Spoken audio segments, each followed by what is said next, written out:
The retreat of the immediate. Anarchists who intend to act as though we didn't live in a dystopic world must find themselves perplexed at every moment. With the ecosystems of civil society so atrophied and virtually every surviving institution of value captured and beaten into participating in the bloody circus of statism, who do you call? What do you do when you see a thug with a gun and a badge looming over someone, much less kidnapping or shooting people? Hell, how do you deal with the existence of sitcoms? Ethically navigating the horrors of our world is a challenging task for anyone with a shred of humanity, but it's unfathomable once you abandon the notion of strategy, the pursuit of wider context. And yet the appeal of immediatism has grown widely in recent years, under various banners and in many circles. Perhaps this is a reaction to the patently ludicrous plans of social democrats, state communists, vulgar libertarians, and organizationalist ideologues. In such light, it's clearly a sympathetic instinct, but it is also a surrender of the mind and heart. Immediatism is in almost every formulation has two sides. On one side is Rothbard's famous big button, that we might break our fingers pushing to suddenly poof away the militaries, courts, politician, and police of the world, come what may in the aftermath. I waft back and forth on this hypothetical. It's certainly rhetorically convenient for emphasizing the scale of state atrocities being committed right now, but unconvincing to anyone versed in the wilds of sociopaths, thugs, and would-be DMV administrators that currently infest our world. The state is but the apex predator in a rich ecosystem of would-be states. As anarchists, our goal is to abolish power relations doesn't stop at merely the most prominent ones, and fractured civil war between would-be warlords and social democrats can be many times more destructive and oppressive than the offhand tyranny of old, fat, and senile sociopaths. We anarchists are objectively right. Centralization is inefficient. But this cuts two ways. Rwanda's machetes were more efficient than Hitler's gas chambers. Robust markets will efficiently deliver death just as much as any other good a certain culture might value. Meanwhile, the wicked truth is libertarians often flourish in overextended empires where the mountains are high and the emperor far away. At one time, I used to retort that if I could push a button and create a single incredibly centralized global government, I would. Better to have a single enemy to focus on than 200 interlocking, redundant, and locally attentive ones.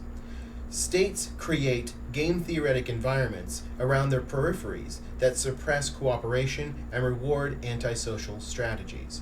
Primordial empires wouldn't have persisted if they didn't constantly sow the seeds of future cops, rulers, and bureaucrats through the culture and economic norms they instill. But not every bully can grow up to be picked as head genocidaire, and the landscape is littered with the failures. Some are too stupid to make it, some confined to small-time crime, some in miniature statelets, like the mob running in parallel to their more official brothers, some seeing greater advantages in milking hidden privileges from the current state, and some simply unlucky. Many more, despite being distorted and corrupted by their environment, are too humane to function well in the gears of state power. They nevertheless instinctively support the stability of any known social form and lash out at deviation.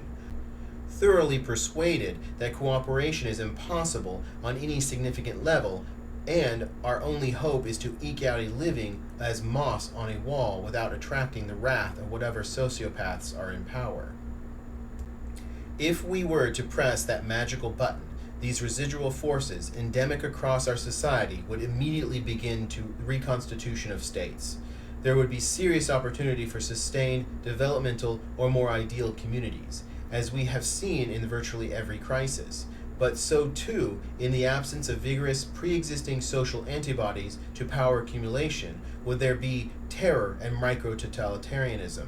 Not universally, but all too often, even a small presence leads to widespread post-traumatic stress disorder, a willingness to grasp any known solution, however imperfect, rather than spend the time and iterations of trial and error necessary to win categorical improvements. The most staunch conservatives and proponents of totalitarianism I've met have been survivors of civil wars. Only when there are anarchist community centers in every neighborhood, self-defense cooperatives, arbitration bodies, autonomous basic needs infrastructure, widespread awareness of alternative justice systems, etc., would pushing that button actually be a surefire reduction in state violence. Of course, I don't fault anyone for lusting after that button. I even tend to lean towards pushing it in my read of the weighted probabilities. But A, the button is very much just an unrealistic thought experiment, and B, focusing on the dichotomy it frames things in is incredibly strategically unhealthy. We don't win the moment a state ceases to exist, much less all 200 or so officially registered states. To even speak of anything approaching a win condition for us, we must damn well consider the default strategies and frameworks ossified in a number of people's heads. While the decline and fall of existing states will be an amazing battle to win, it is not the war. We win by turning the tide against power psychoses, not certain symptoms. And that, sadly, is an inherently gradual thing without clear markers. But then, we're anarchists. Our decentralized and autonomous asses flourish in situations involving vastly complicated contexts, unknowable to a single actor or reducible to single terms. Which brings me to my second point.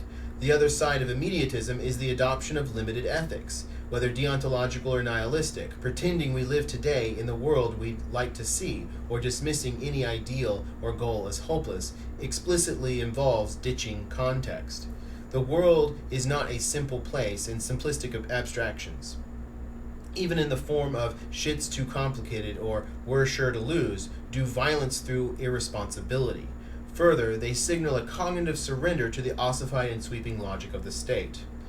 Rather than delve after the true comprehensive roots of a dynamic and risk being reshaped in the process, the rigid algorithms that make up the psychosis of power try to impose simplified and relatively unchanging macroscopic abstractions. To think, to reformulate with greater context, is to risk deviation from the game theoretic dynamics that preserve simplicity. The drive for control is the drive to reduce the amount of thinking one has to do, often by force. The state requires this strategic rigidity and simplicity in its components so that they might be A, calculable, and B, stable in the weird niche of game theoretic phase space it survives in. While the state embraces limited attempts at foresight, explorations in metastrategy, and awareness are always, by necessity, confined. Conscious, intentional actors are the state's worst nightmare. The mere pressure of oppositional tactics alone is easily integrated into state calculations, even reformulated as a vital organ. If every sharp grievance is turned into a mindless rupture, then the number of burnt cars this week becomes just another focus group report. They have storefronts and cops apparently to sacrifice. Sure, despite our best efforts, they might miscalculate still, and our endless siege rush through the cracks to some meaningful accomplishment destruction. But there's no good reason to settle in this minimal effectiveness. Like the old post-left slogan, an insurrection of generals, not an army of soldiers. Actively thinking through strategies of attack and exploitation individually is the only way to leverage the state's calculational constraints. What does our embrace of agency as anarchists even mean if in our resistance we gravitate towards any form of attack in front of us or stirs our first impulse? If all your resistance can be easily replaced with a Lego Mindstorms robot identifying cops via Python scripts and chucking firebombs at them, it stands to reason you might be at least a little bit more effective at building such robots. And if you're willing to take one step of foresight in the casual pursuit of our desires, why not more? Barely better than chucking our bodies at their nightsticks or shooting the first thug with a badge we see kidnapping people is the sort of internalized legalism that tries to slice up the world in terms of immediately visible violence. We see this most egregiously among certain vulgar anarcho-capitalists who famously can't tell if something is unethical unless things have gotten to the point where someone is openly pointing a gun. Never mind amorphous cultural implied threats or conversations about the unbelievable subsidy left by historical genocide and slavery. Coercive power and profit from it is a tangible thing, and if we throw up our hands at a few steps of removal or the blurring of direct responsibility through convoluted shell games, we invite sociopaths to walk all over us. Pick two random people, even two random anarchists, and they'll give you two very different definitions of what counts. The answer is, of course, that it all counts. Lines of power, control, and implicit coercion crisscross our world. We are all chained up in them to varying degrees. Perhaps it really would be a good thing if we all started blazing away at our oppressors, and the only people left standing to start over were a couple of saintly, homeless, queer, disabled black kids. Sometimes in despair, I think exactly that. I understand the common impulse to ignore the big picture entirely and attempt to lose oneself in the accounting of proportional personal blame and other relatively crisp immediates.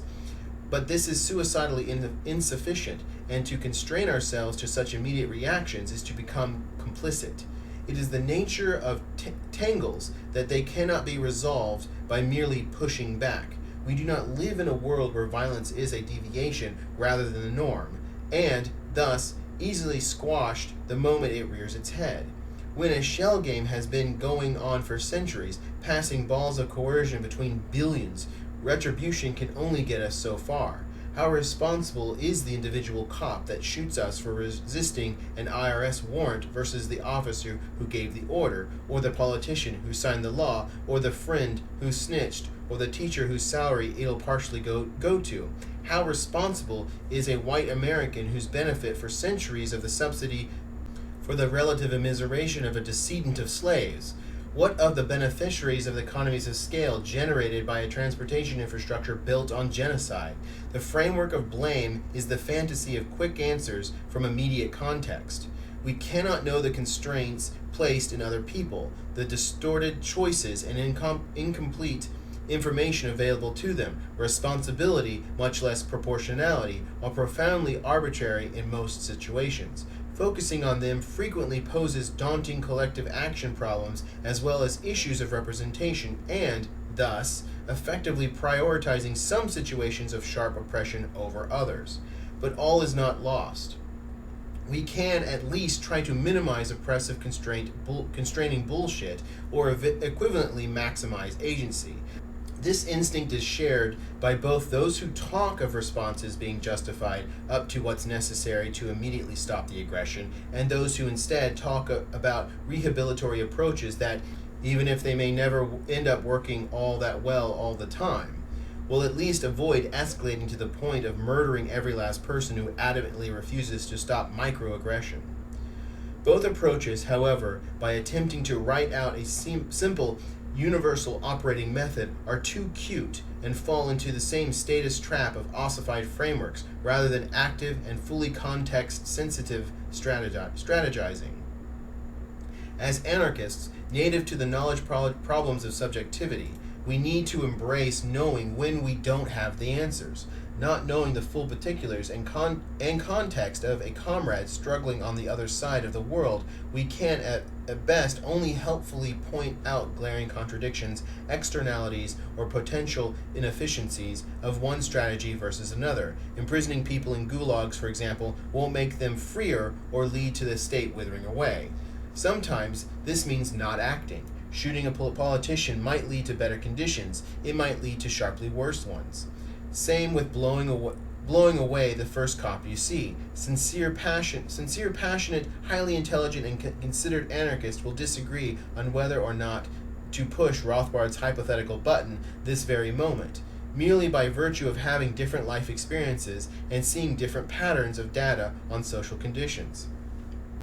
On the other hand, dramatically increasing the power of the state to fight the corporations historically inseparable from the state without a viable means of them fighting the resulting super empowered state, never mind whether it gets the corporations or just increases the potency of regulatory capture, is clearly a strategy developed with limited explorations of ramifications. Continuing to investigate is important. Merely blindly escalating the level of retaliation necessary to fend off each and every aggression flowing through the facet of this world would mean a total war of annihilation. Conversely, in many cases, failing to escalate beyond some arbitrary line or apportioning our efforts according to degrees of responsibility rather than what will stop the violence can leave us in an intractable mess. The solution is to reject the paradigm of escalation entirely, a notion that was only possible by examining interactions in isolation. Reprisals is but one tiny sliver of tactics. When facing an ungodly mesh of knots, you don't push or pull, you examine the whole structure and look for weak points. The question before us, as anarchists, isn't how hard to bluntly react when our world fails to be perfect, but where and how to proactively strike against dystopia. Sometimes that means letting things pass in silence. Sometimes it means sucker punching, and sometimes it means something completely orthogonal. Some problems can't be solved directly. Sometimes you have to go around them. This requires seeing the full breadth of our society as it is, not as we'd like it to be.